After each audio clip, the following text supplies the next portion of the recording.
Well, hello, everybody. Welcome to Andrew is not going to start off complaining the second this episode starts edition of the Not Missing Links, botched it already, Missing Wolves post-game live draft podcast thing.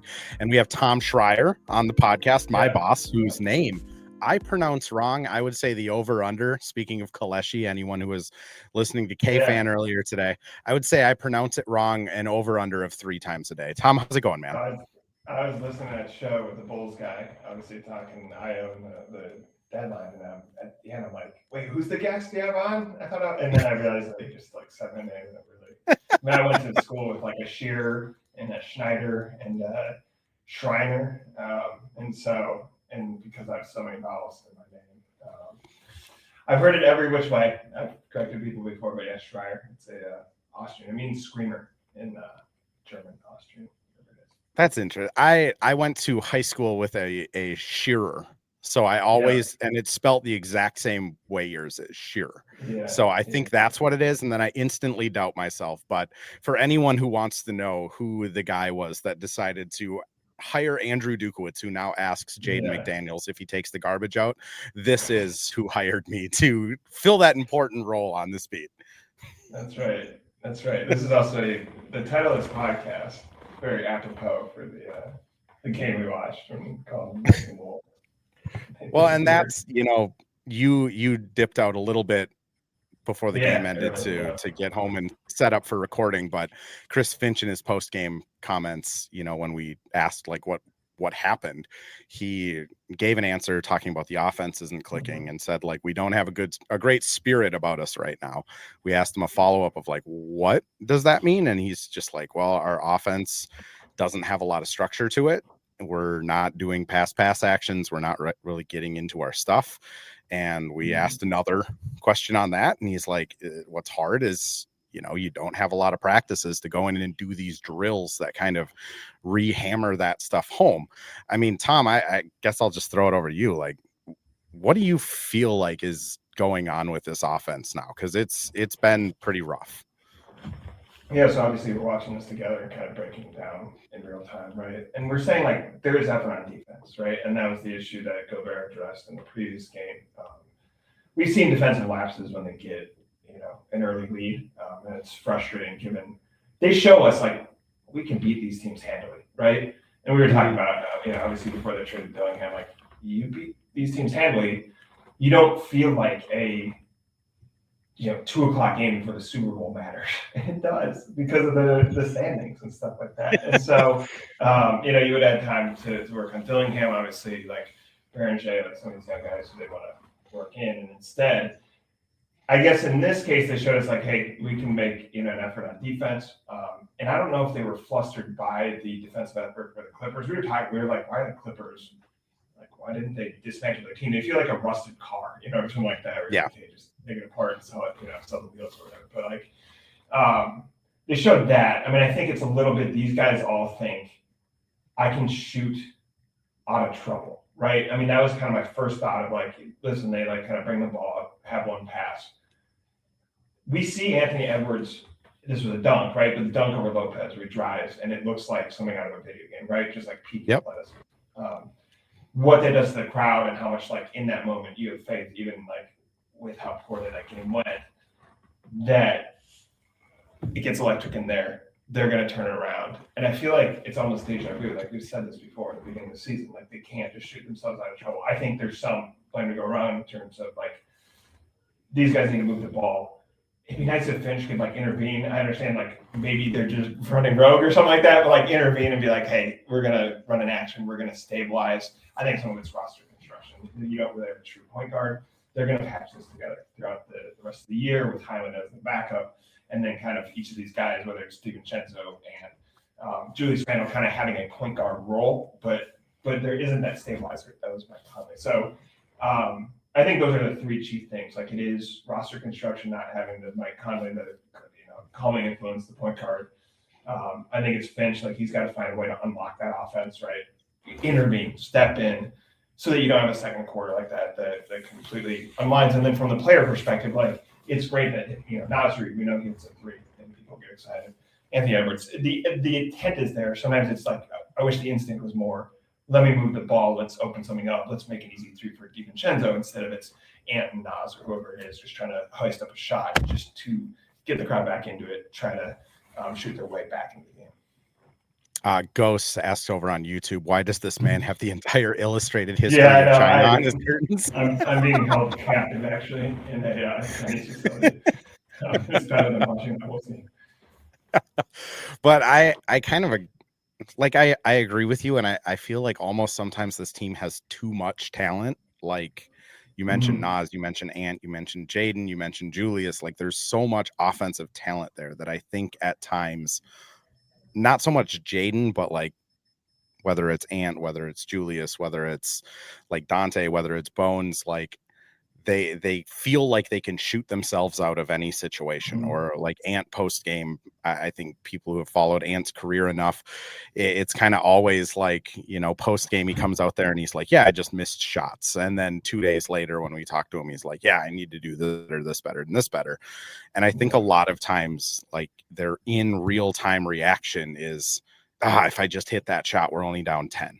And then the next time down, they do a similar, like even if Finch draws up a play or calls a play, it's Ant gets that sliver of space and then that shot clings off and it's like, if I just missed that shot, we're only down 12. And then the next play, it's kind of a similar thing. And then, you know, everyone's played pickup basketball, right? Like when you're playing with a guy that is, when you're playing with a guy or guys that don't really move the ball a whole lot, when you get your chance, you're not going to move it. You're going to take that chance. So then I think that.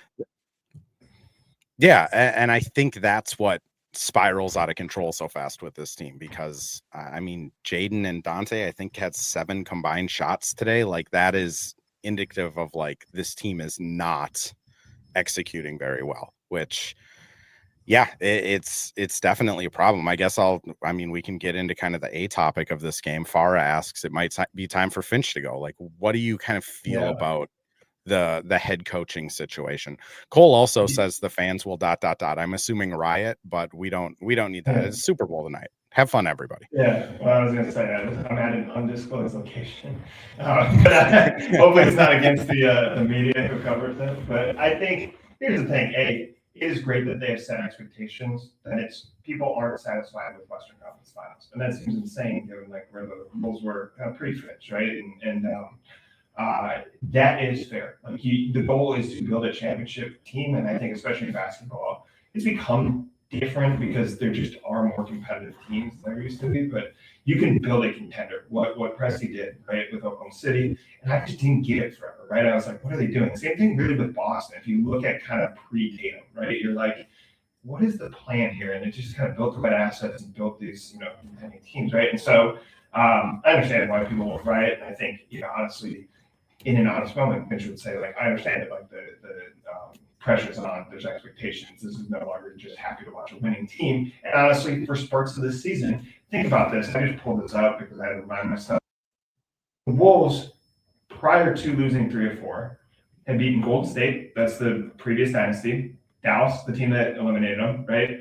Oklahoma City, the team that eliminated them. Memphis, the team that, kind of stole that first series, right? And then you have the Memphis loss, and all of a sudden kind of they're tumbling down the stairs again. And I think in terms of Finch's responsibility, here's my thought and belief on Finch. I think he understands people really well, how to connect to people, how to drive them, how to coach. Like he understands you can coach Anthony Edwards hard, and there's nothing wrong with that. And he actually received that really well. He can develop guys well. You look at, I know some of this started a little bit for him, but like Nas, McDaniels, Baron J now,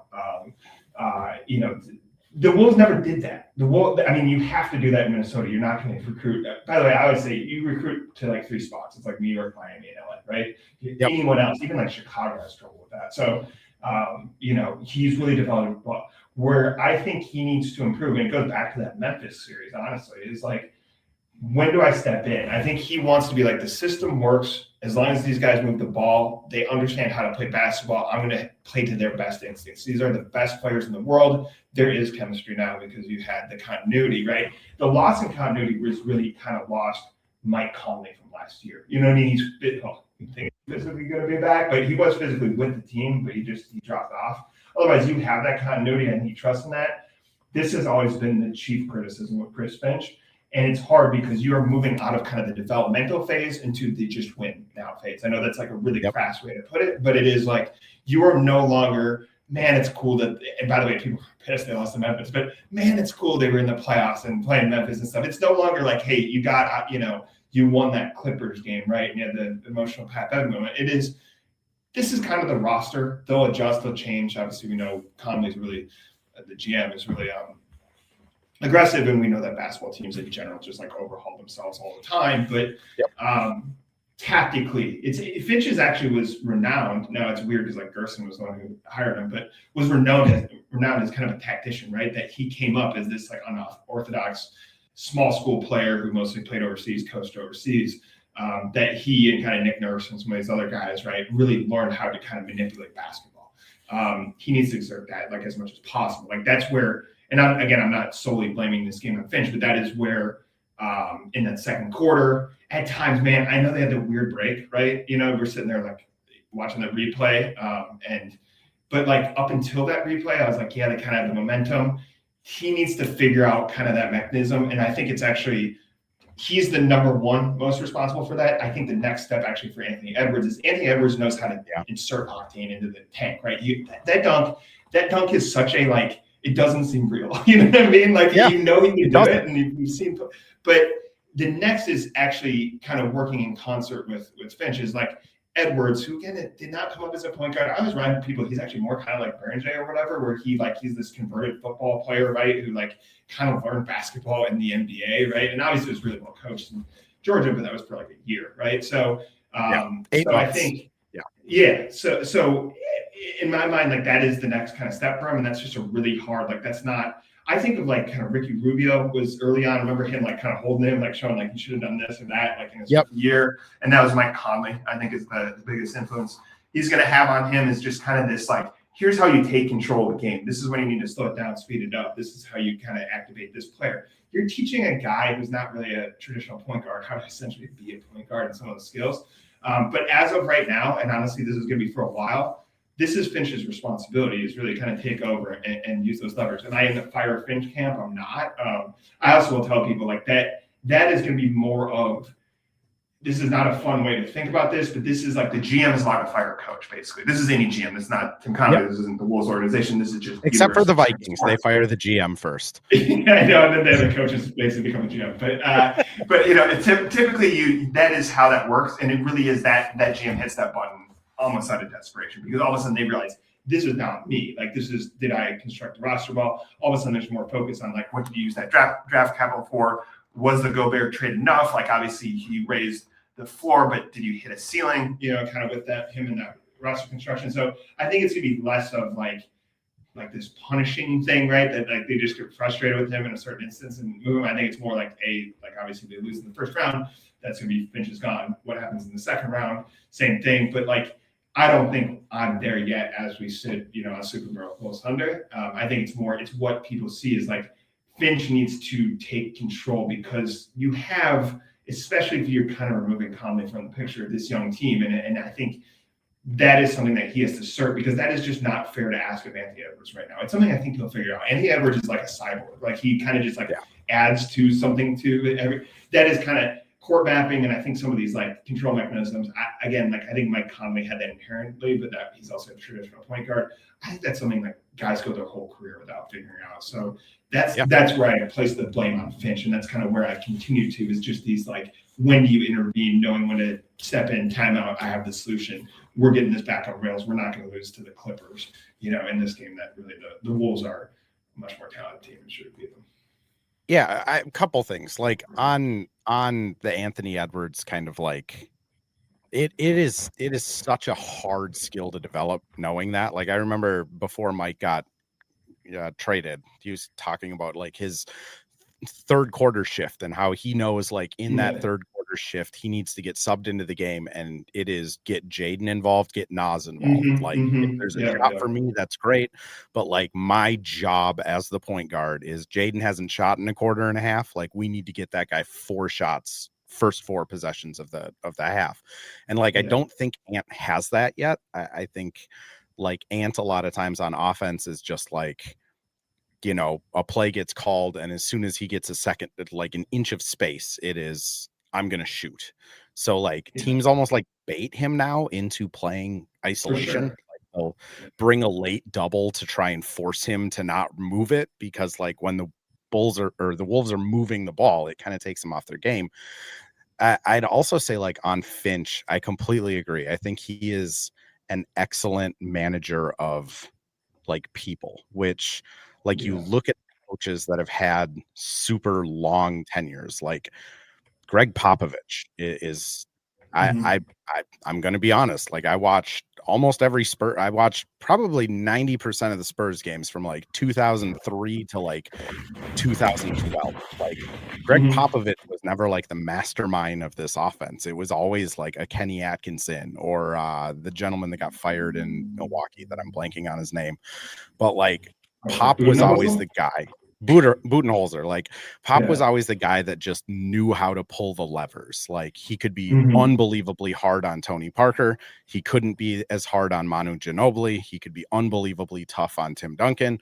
Boris Diaw, he had to have like oven mitts on when he was talking to him. Like Eric Spoelstra is the same way. Like Spoelstra gets the whole Heat culture thing, but like he has his own coaching tree of now of defensive coaches. Like I think the best coaches in the league are the type of, like I call them like John Harbaugh coaches. I'm a Ravens fan. Like that John Harbaugh doesn't really know how to run an offense or a defense, but that guy knows how to run a team. And I think like he delegated to offense and delegate that. Absolutely. And I think that's what Finch's like superpower is like, he knows how to connect all of these people and blend a locker room perfectly. I do think he is still like on the trying to get people to like actually run his plays and actually hold, like, you know, being able to call that timeout to be like, what the F are we doing out there? I think he's still, to your point, a little bit behind on that end, but it's tough because, you know, there was one post game where I think Ant had like 3 pretty bad threes in a row. And we asked him about it after the game, after the loss. And he's just like, I mean, Ant's hitting 44% of his pull-up contested threes. Like, that's a good shot analytically. Like, am I supposed to just tell him not to shoot it? Because, like, he has data that he can point to, which I think that's the like, if I had to, like, be an armchair psychologist, I'd say, like, that's probably the most maddening part of this job right now is there are so many weird things that just work for this team. Like a 20-second Julius Randle isolation where he's just dribbling the air out of the ball. He usually scores on those. So it's like, what do you do, right? I mean, Nas Reed from like stupid deep, right? You know, like a shot you kind of take. Like, and that's what energizes the crowd. That's what gets the team going. I mean, even like a Bones Highland, you can't like activate a Bones Highland scoring streak. Like he either does it or doesn't. He's just kind of a top player, right? And so the thing with Ant is you can't take that from him because like Ant is so irrationally confident, and that seems ridiculous because like it's like he almost can do anything, right? But you can't take that away from him because he needs that. Like that is his superpower. It's like Anthony Edwards thinks I think he thinks he's the best player in the league. Like I actually think he believes that, and I think what you have to do is more like, again, it's the evolution is why I believe he can do it. It's like at some point, and it's just like, again, he's just not going to have all those doublers. That's why it's on Finch right now. Like he's going to have to figure out like, oh, there's more on the dashboard. You know what I mean? Like there's the shoot button and then there's the,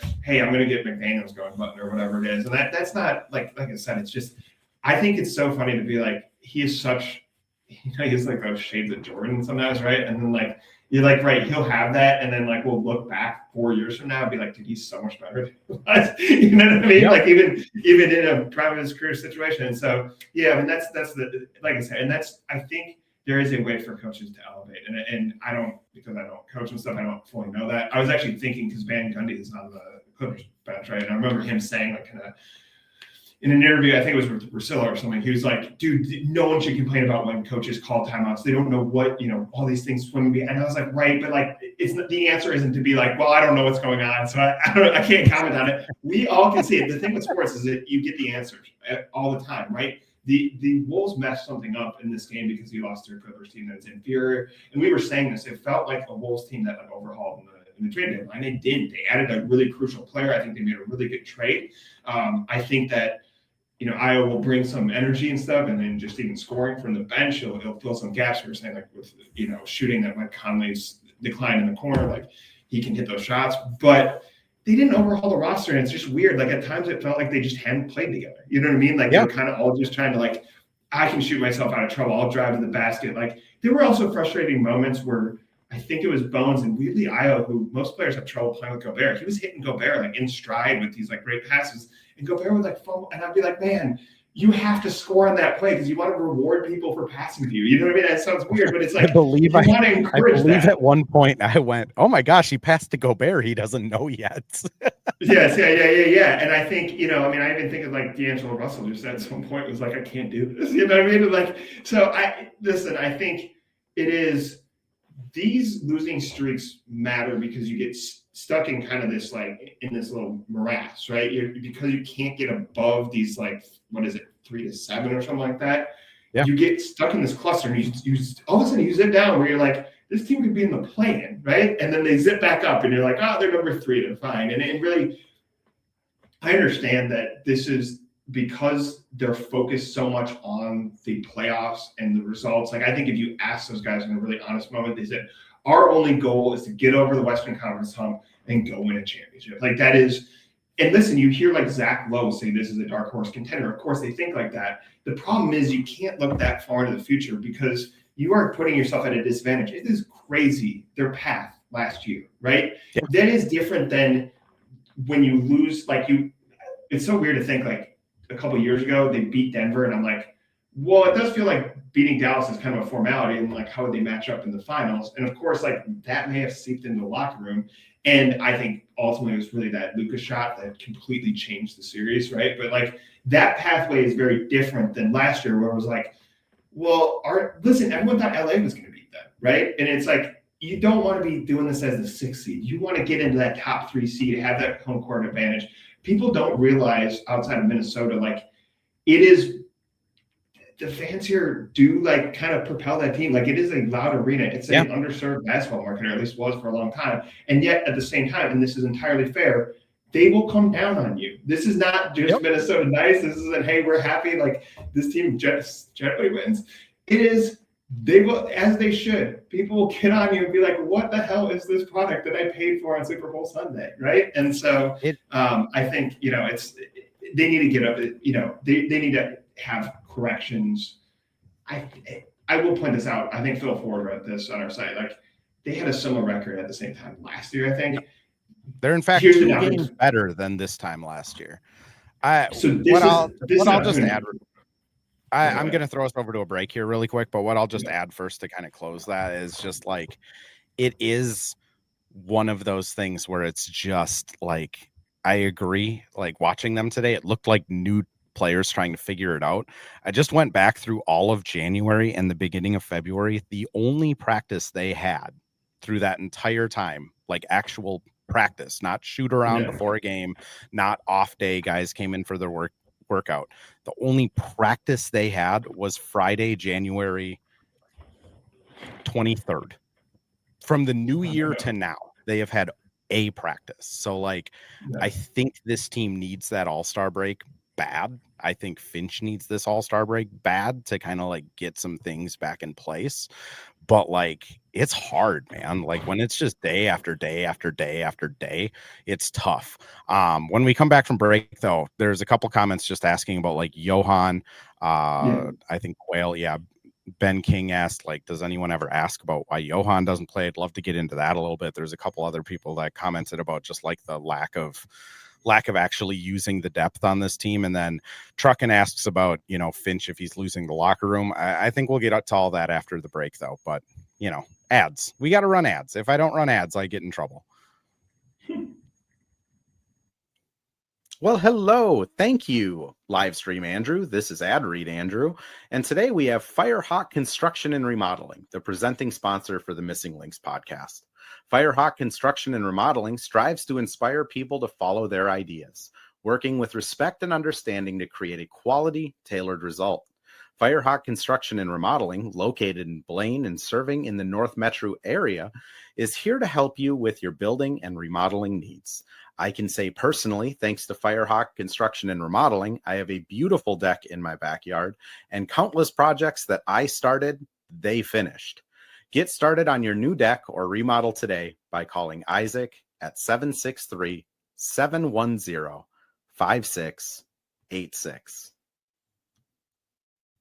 And we're back with another ad read, this time for Pence Homes, the presenting sponsor of Hitting the Hardwood Network. From the best tools and technology to transparency throughout the entire process, Nate Pence and the Pence Homes team is the top choice for buyers, sellers, and is proud to support you and your home ownership goals. Get started today by calling 612-308-1122 or by emailing info@pencehomes.com. So first, let's get to like the Finch losing the locker room thing. My answer is pretty quick. It's just a no. The vibe I get from the locker room, how players talk about him. I know Rudy Gobert's comment was pretty pointed and kind of directly asking the coaches to step in and help with that accountability. But like, Ant still loves the dude. Jaden, Nas still like the dude. Julia still trusts him. Like the guys on the bench still trust him. I think Rudy is still fully bought into Finch. I mean, he got out there and got hit in the head 37 times today, like he does every other day. Played really good defense. Like the effort was there today. I don't get that he's lost the locker room at all. And that's like me being as like to the point and like direct and honest as I can. Like that locker room still believes in him. I would be willing to bet a mortgage payment on it. Tom, where are you at with that though? I think Finch is that whatever you said, right? And I think that formula he's not from okay or even is something that you couldn't answers that he gives, right? We all watch the game. You can come up with a lot of right? Bad shooting, one pass, like where were the timeouts in the second quarter, whatever your criticism is, right? He's supposed to provide additional context, and I think what he's supposed to do is take, to the extent you're doing this appropriately, right, the conversations in the locker room, the instructions he has in the locker room, and kind of share them with the public. And so he's not really one also to throw a guy under the bus, and when he does, I think he literally just said it to the player, right? And I think he also, again, goes to ZQ. Like, I think he understands these are motivational tactics. Like, he can't, as soon as he loses Ant, and I don't think he has, and I don't think he's close to, like, you have to move on. Like, Ant's the star player, right? And again, it sounds weird that it's like a collaboration, but it's like your star player has to be bought in on you. I mean, I think of like going back to Phil Jackson, again, a guy who's a connector and all these different personalities brought together. He coached Jordan harder than anyone else because he knew, like, if you can't go after Jordan, no one's going to respect him, right? His job is like, they're called Michael Jordan out, right? And it's not quite yet here, right? But like, you have to do that with a star player. And by the way, I don't think Anthony Edwards takes that wrong. I think he, when I'm talking about him evolving, that's how he describes himself. I think he is self-critical. He is always trying to add effort, right?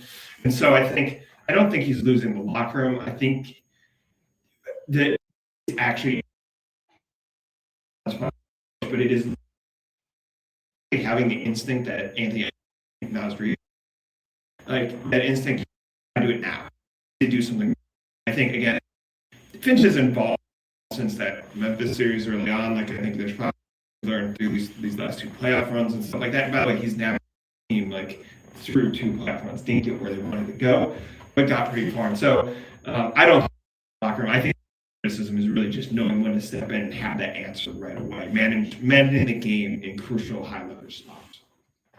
And the other thing that kind of tells me he hasn't lost the locker room is, again, Rudy's comments is kind of like an anomaly. On K-Fan we talked about it, but like, you know, I think that was a very isolated instant where he got really frustrated. Like, Zion scores 11 to 13 buckets on him. A lot of them were just straight line drives directly at him, and like standing in front of a 280-pound like truck. That sucks for Rudy. And I think, you know, he comes out and says, and this is my thoughts, like, I haven't had a chance to talk to Rudy about it, but like, I really think it's just like, hey, Like, if people aren't helping me on defense, why are they out there? And I think Rudy does have some legs to stand on, because when he's not playing very well offensively, he gets subbed out for Naz Reid. If he's not playing very good defensively, he gets subbed out. Like, matchup issues, he gets subbed out. So I do think there's something there of like him having that frustration. But like, even Rudy praises Finch for being like, he coaches everyone. Like, there is no one exempt from film rooms. There is no one exempt from practice. Like, Finch is not afraid to go after anybody. It's just, I do think there is a frustration, and I think it's a valid one. Like, I think like what Rudy said has a lot of, for Rudy, like, support behind it. Like, it probably does suck to get pulled on offense, and it probably does suck when people aren't playing perimeter defense. All of a sudden you're the laughing stock, and you get all these things online saying like Zion went 11 of 13 on Gobert, defensive player of the year. Like, that kind of sucks, and I don't really blame him for being, you know, I kind of like Finch. Like, I wish, you know, as media, it's great that I get these clips. It helps my career. But like, as someone that wants the Wolves to win a championship at some point, like as a Minnesota native and fan, wish that didn't get said to the press to get like everybody kind of riled up. But it is weird, because like Finch does have a lot of accountability behind the scenes on these guys. Like, for people that watch my post-game clips, there's a lot of post games he's coming up with no voice. Well, I think part of the Gobert thing is you can alliance, and this is my interpretation, right? Strictly just, but that he's like, listen, I need help. I mean, that's kind of what he's saying. I think that's actually, that is veteran leadership in some way, right? It's in some ways Anthony Edwards needs it. Like, if you're not going to shoot around him, you just double team it, right? It's less miserable. So it could be any player, right? Including one of the best defensive players in the league. And I think, I understand why they don't want that out there. I think that's actually just a really real. I think it's just a reminder, like, Gobert do more, sure. I mean, you're supposed to slow down Zion as the big, right, between him and the basket. But it's also a part of you need before you get to Gobert. And this is, we were talking about this before, the old wingspan model where, like, because everyone here is crazy, like, we're measuring the wingspan of like D'Angelo Russell and Cat and Shane McDaniels and but the whole point of that was in Utah, it was, we have all these scores, there's not much resistance until you get Gobert gets humiliated in some spots just because literally there's like guys driving downhill at him, right? I think one of the things, like, I think the game really does a scouting report and a really good defensive player. He's saying, we want to provide resistance. This is discussed, right? And so the other thing is, I always felt this way with Gorgie Jang too. Like, Jang would say one thing, and you hear everyone else say something different, and you'd be like, Gorgie's actually right, because Gorgie sees it. It's just the nature of like being that close to the basket, right? Like, you see kind of everything develop, right? And you're so responsible for the defense. And so I think some of these guys don't see it until they see it on film. By the way, that means they're being coached. What you should be doing on film is go, hey, most of these things you see are pretty obvious. This is why we lost XYZ. This is something you can't see until you look the next day. So it is one of the weird natures you talked about, them not practicing much. It's also like the weird nature. You think in the NFL, they just sit for like 6 days and like pour over film, analyze everything, right? And all these contingencies. This happens, if that, whatever. In basketball, it's like, we're looking at this film, we fly to Toronto, you know what I mean, or whatever, like wherever the next game is. And so, they're throwing this thing together pretty quick. It's why in playoff games, playoff series, you just see something completely different. I do wonder if, about this, you and I just personally, like, you just redid this, if basketball would actually span the football season, like the football would end, basketball starts, it's ends right as football starts. Also, if you would have 60-game season where you're preparing more, you see more dynamics and stuff. But as in the 82-game season, in the kind of where we're at right now, these guys are on the fly, and that is actually good coaching. This doesn't take away from the criticism, the in-game criticism of Finch or anything. I'm just trying to provide the context of, like, if they're being coached well, he's showing you things that the players wouldn't see otherwise. And by the way, most in football go, I need to see the tape, and everyone in the media, including me, goes, man, you can't offer an opinion after the game, like, you just as a human man, like, you know what I mean? You just react to what you just but they're just being honest. They're like, you know what, we're going to see something on Tuesday and be like, man, we screwed that up, and it was not the player you thought it was, you know what I mean, or whatever. And so like that happens in basketball. It just happens so instantly because you can have these. I think they've eliminated a lot of 4 or 5 nights, but you have just these janky schedules. So I actually think that's a sign of good coaching, and I just critical of players when they're just honest. Things about Anthony Edwards, I know at times it means he won't do media because he doesn't want to criticize the team. Anthony Edwards, what's on his mind when he told you this is Timberwolves basketball? You're like, this is the point I was making before the break. You have an opportunity to correct your issues that you had last year. Yep. They need to take that seriously because these games matter a ton, and really they're going to have much more success as a 3rd seed than as a 7th seed. That's incredibly obvious, but it's something that they need to take ownership over as the season goes. I do want to get to the Johan conversation, but just catching up on chat a little bit. Sean says they need Pat Bev to just start screaming at people again. Like I've been a proponent of bringing back Kyle just for like the threat that he might punch someone in the throat if they're not playing hard. Godfrey adds basketball is not brain surgery. Wolves have a roster full of low basketball IQ guys. I will agree with you that I think there's a lot of guys that aren't capable of like running an offense. I think like Randall as a point forward has like good basketball IQ, but like if there's a bunch of cutters and like stuff moving around him, I think he would struggle to read that because like there is something to just having a guy that has played point guard since he was 7 years old on a roster like that. That's kind of what they're missing. Pack mentality. They need to run a practice ASAP. Unfortunately, I don't really see on their schedule how they're going to do one. They play on Monday. Tuesday, I would assume they get an off day. Then they play Wednesday, and then they're into the break. So my guess is the guys staying home at the break. I think the other thing, I had this conversation, if you remember Sheldon Woolman, who covered the team in basketball, I think a college team down in Georgia.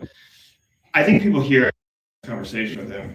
People here are used to Flip, right? Where like Flip almost was like a football coach. Like he literally plays, right? Like a book of plays.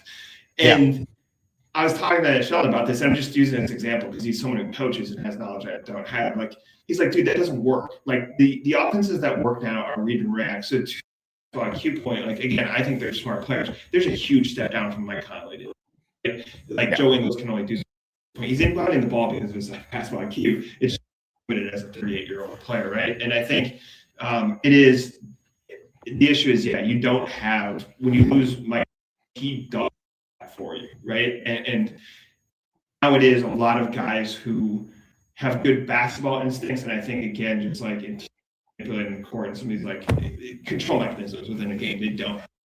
By the way, it's a lot of. It sounds weird, but a lot of what this team needs to do is. I know that sounds funny, but it's like you have to do enough that you're not going to blow it up because that's how you create a Warrior Spurs. Whatever. These teams that like probably went through faults of their own. I was reminding people like we see the highlights and the best parts of Golden State and Spurs and stuff. They went through growing pains at some point. Again, that's not promising the Bulls are going to become Golden State or the Spurs, but I think continuity matters. And like I said, I think it's more you are just figuring out like what does Io bring, right? And that gives you another score. And to bring up Berenger, like the reason to get him in now is not this like all for a game, like to go win a game now. It's to set him up to win games as soon as possible. Because again, if he does that, like he helps that core. You're now 8 deep as opposed to 7 deep. Clark being a half, right? Obviously, like Clark is a role player and kind of a guy, right? But like, it's really just kind of surviving with what you have because this is not optimized yet. I'm very curious, kind of what this team looks like. You need to get to this point, right? But like what this team looks like as Randall and Gobert age, because I actually think the roster construction and stuff will change drastically. But you have to get to you know what I mean? Like with it's not gonna be this year and it's not gonna be next. This team in April is going to look play style wise very different than where it looked in November. Like I do think once you can no longer like impact your stats or like your body of work for this season, that Finch had talked about it last year of like at some point like guys individual agendas kind of fall off because like it is what it is. You'd have to score 82 points in a game to make it go up 1 point. Like once that happens and everyone's just kind of like, all right, now we'll start moving the ball and like really buying in. I do think they'll hit a different level of offense because there's just so much potential. Like there's so much talent. Well, I do want you to touch on the Johan piece more because I that is something that like fans bring up a lot of just like that guy needs to play. I mean, I have my own thoughts. I've shared them a few times. Like I think the language barrier is still getting better. But like the guy didn't know English until midway through his last year of basketball before he got drafted, and he learned his English from a bunch of Serbian dudes that have day jobs. So like how much English is that? And he's like so raw that I wonder if they're trying to almost do like the anti-Rob thing where they don't want to throw him in there before he's ready and have his confidence get shook. But what's kind of your take on why Johan is so in and out of the rotation? Yeah, I mean, it's one of the talks about if you blow teams out, you just use them. Right? And I think he needs run. The big thing with Dillingham, and I don't want to compare him because I actually think confident will become a star player. Like with TJ Shannon, I was like, I kind of wanted more of him, but I was like, I'm more a depth piece, right? Like a bench player. And like Dillingham, it was his role needs to be starting point guard because he has to take over for Conley. That didn't work, right? And then Baron a step above. It's like I'm very confident he'll be an impact player. It's how soon can you make him one, right? And I think the issue with Dillingham is I always felt like he just didn't understand how to. Aside from just like running offense, like how to play against players that big and fast. You know what I mean? Like literally at the next level. And basket underestimated. Like you imagine he goes from, and granted he like leveled up really quick, right? But Hickory, I can't imagine there was a ton of competition. Like he probably just, in terms of raw skill, blew everyone away, like very literally because he was so fast. And then you go to like this weird Donda thing and overtime, then he's playing against some pretty high competition, levels up one more with Kentucky. And then it's like a really drastic, because it just always is from college to the pros. And he just didn't figure out, like there's times he just overestimated himself that he could get through the basket in a situation where you just can't do that in the end. What Berger needs to do is understand kind of how to, because he'll actually grow, right? I mean, that's a crazy thing. Is like he'll probably like add weight, you know what I mean? But like he might grow taller. Like he's 19. Yeah, he's 19 years old. So like, but it's just like, how can he score right now? How can he impact the game right now? And then I think they're gonna be hesitant to use him in like really high leverage situations because of the language barrier. Like literally, he needs to be told like you need to rotate. You need to move the ball. Like they need to be able. I know it sounds funny, but it's very big to be able to communicate with him, right? And that's something that young players that are English speaking don't have. They don't have that barrier. So to me, it's just he needs this because they need him. I don't know how soon it's going to happen this year, but like, they need him as soon as possible to be a scoring threat off the bench because eventually he might be like a starter. I really just think he has so much raw ability. And so you have to manage that. You don't want to kill his confidence, but you need to give him time. As he's learning language, as he's learning NBA, the first thing he needs to learn is like, can I beat this player to the basket, right? And that's what he needs to learn right now. And that's what the Minnesota Timberwolves need right now. Baron J as soon as possible to be an impact player. It's Godfrey mentions who Godfrey is our resident Rudy Gobert trade denier, truther. Yeah. I don't know which one you would be, but I appreciate you always being in here, Godfrey. Like Wolves make a massive trade for Gobert. Now fans want the rookie backup to play instead of him. Like that, I think that is the future though. Like if you asked me, like life or death is Rudy on this team next year, I'd probably say he's not. Life or death is on this team next year, I'd probably say he's not. So like with this, younger timeline, like they kind of need Johan to be good 2 years from now. Like maybe not all-star caliber center, but at least like quality big, so they can still get the starting center on that rookie contract and be able to have like a big piece next to him. Which, like, the thing with Johan is like, whether it's like watching him at practice, watching him in games, like he looks really good, but it's all instincts. Like he is just instinctually, because he's played soccer, because like soccer defense and basketball defense aren't that different. That might sound crazy, but like it's really not. Like you're still setting up like a shell almost to protect the basket, and like Rudy's the goalkeeper, right? Like you try and prevent guys from driving by you and getting to the goal.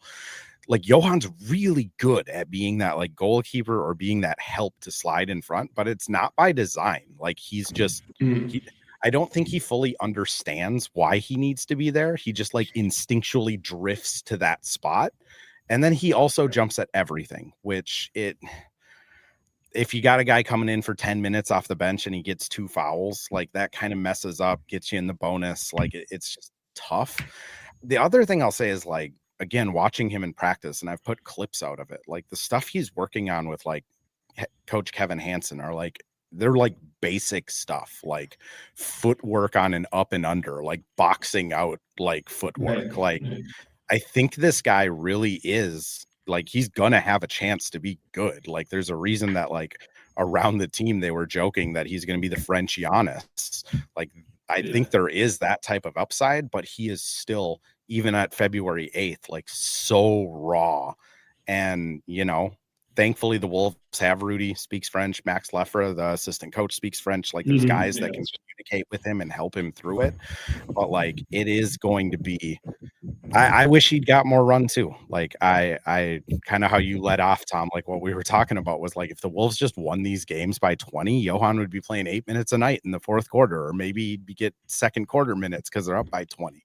But like this team is so kind of like unpredictable that like you know, if you're worried at all that this game's going to go away, you kind of stick with Nas and Julius or Nas and Randall or the starters over putting Johan in, which again, we're talking about like, how can you spark that energy? Like Johan is just kind of an energy spark, don't you think? Yeah. And I think they're going to need that. I mean, that's why they got Io and stuff. And I think Baron J is going to be that step beyond, right? You know what I mean? Like, I think just he'll be able to enter a game and make a presence immediately. I think any coach would tell you, one of Finch's strengths is he brings in like someone like Kevin Hansen, right? He has a really good coaching staff around him. Yeah. Right? But the other thing is, I think coaches love stuff you can't coach. I know that sounds funny. You can't make a player taller, and you can only make them so much bigger, and you know, make them so much faster or whatever. And certainly the instincts. One of the best things like Edwards has is this instinct for the moment. I'm going to go do it right now and change the game, right? And that's like, that feels inherent to him. And so I think these guys would rather have it that way. We have to be molded, who we have to overcome a language barrier. He has to learn the NBA game. He has to learn basketball. They did this with Anthony Edwards before. I understand that was a little bit before Finch, but that was a lot of Finch. Even with Jaden McDaniels, like I have friends in Seattle who I'd be like, dude, Jaden McDaniels is good. And they're like, no, he fouled all the time in Washington. You know what I mean? He's so skinny. I'm like, no, I need to watch him right now. He's really, really good. He still broods a little bit. He's still kind of a goofy dude. But like he changed. And so even Nas Reed, you look at how he changed his body, right? And like, you know, he's almost automatic. He literally just like walks in the game and hits a shot, right? So I think this is the player's success starts with he has raw tools no one else has, and you build from that. I think any coaching staff like that. It is kind of the Tim Connelly. It's funny because, you know, people in Denver kind of told me like Tim Connelly has a type. It is either just pure hooper, like this guy just might not know how to play basketball, but like you can tell he loves it, or it's like the but guys. Like TJ had kind of the legal issue, 5-year seniors. I should say legal issue, like he did get acquitted from everything. That he was represented himself at that, like but like there was questions about like the character side, and he's a 5-year senior. But that guy runs downhill and he has so much passion for it that like we're going to take a chance. Like Jalen Clark blows out his Achilles, but he was a college defensive player of the year caliber guy. Like it's kind of like Josh Minot, like really raw on offense, but he has this incredible speed and burst. And it's kind of the same thing with Johan of like, he's only been playing basketball for 4 years, but somehow he's just instinctually in the right places and he can dunk from the free throw line. Like I think the issue when you get a lot of these but guys and you're a really good team, it's really hard to play those guys because like the part is such a detriment sometimes. Like Rob's thing of like, he's a hooper. I think we're going to see more and more of him in Chicago. And like, what I will always be keeping an eye on is like how many turnovers he had and like how many shots did it take him to get to 25 points. But that guy is a super quick super quick step, and he is like, you can tell he wants it, which it's just kind of the tough part of the NBA too, is just there's not going to be as many hits as there is players. Like I think the Johan draft pick, it was an incredibly savvy one. I honestly thought the Rocco draft pick was really good. Like he's 7'3" and shoot threes. Like why the hell not? Like who cares if he was a swimmer? Like he'll figure it out. It is just really interesting. And as Nat says, like cannot teach instincts, which that's again, like that's what Johan has. Tom, we're hitting 50 minutes here. I know you have a Super Bowl to watch. Anything you want to part with, anything you want to plug, where can people find you if you want people to find you? Floor is yours, sir.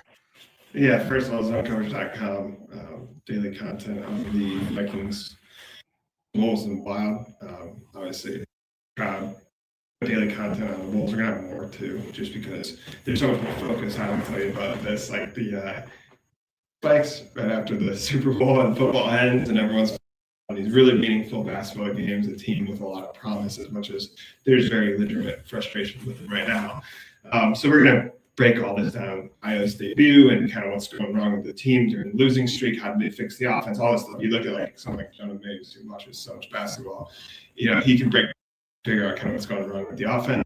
That's where you and I write. I'm at T Schreier 3 on Twitter. I just say, honestly, for basketball fans, show up every day. There's a new piece of content. You'll learn something new about this team. And it's fun. It's a really fun group. I always say, like, Charlie was at the game today and stuff like that. We were talking to him, or I was talking to him over Slack. And these guys live and breathe basketball. It's just really, really interesting. I'm learning a lot from them. At them, and honestly, a lot of the things I said today probably stuff I just stole from them. But yeah, if you want to kind of level up and have that kind of next level understanding of basketball, this is a good place to start. Yeah, you've established like Jonah is incredible at breaking down tape, like awesome dude, super funny. Charlie is like a maniac. I don't know how he puts together graphics and all of that stuff so fast, but like that dude is awesome. And then you get the wild card with me where I write a 300-word intro on Roller Coaster Tycoon. That is for 6 people that will read it, I am assuming. But yeah, zone coverage. Happy you took the chance on me there, but also like we have a really good crew there. So if people aren't reading that stuff, I'd kind of be surprised if you're in a live stream for 52 minutes with 2 of their writers and you're not reading it. But yeah, definitely check it out. Tom, thanks, man, for coming on. Enjoy the Super Bowl. Who's your prediction before we get out of here? My prediction is that Sam Darnold in this game and probably win it handily. The New England had a little bit easier path, obviously, to the Super Bowl. I think really battle-tested Seahawks, and just as much as it can pain people after listening to a podcast about a Timberwolves team that blew a game to the Clippers, you might then, if you're a Vikings fan, turn around and see the old Vikings quarterback in the Super Bowl. But that is my prediction. We'll see. By the time people listen to this, probably won't know the result of the game. But yes, see it. Sam Darnold, Super Bowl champion. Awesome. For people that popped in here late, as soon as I hit end stream, it'll be up over on YouTube and live forever on X. If you can wait until tomorrow, that would be Monday morning. It does get released at 7 a.m. as a podcast, anywhere you get your podcasts. And we'll be back tomorrow, and hopefully it'll be a little bit less doom and gloom. The Wolves have this way of bouncing back. So again, hopefully it's not a repeat of this last game. That was pretty tough to watch, but we'll be back after the Hawks game. Nikhil's home, everybody. Talk to you later.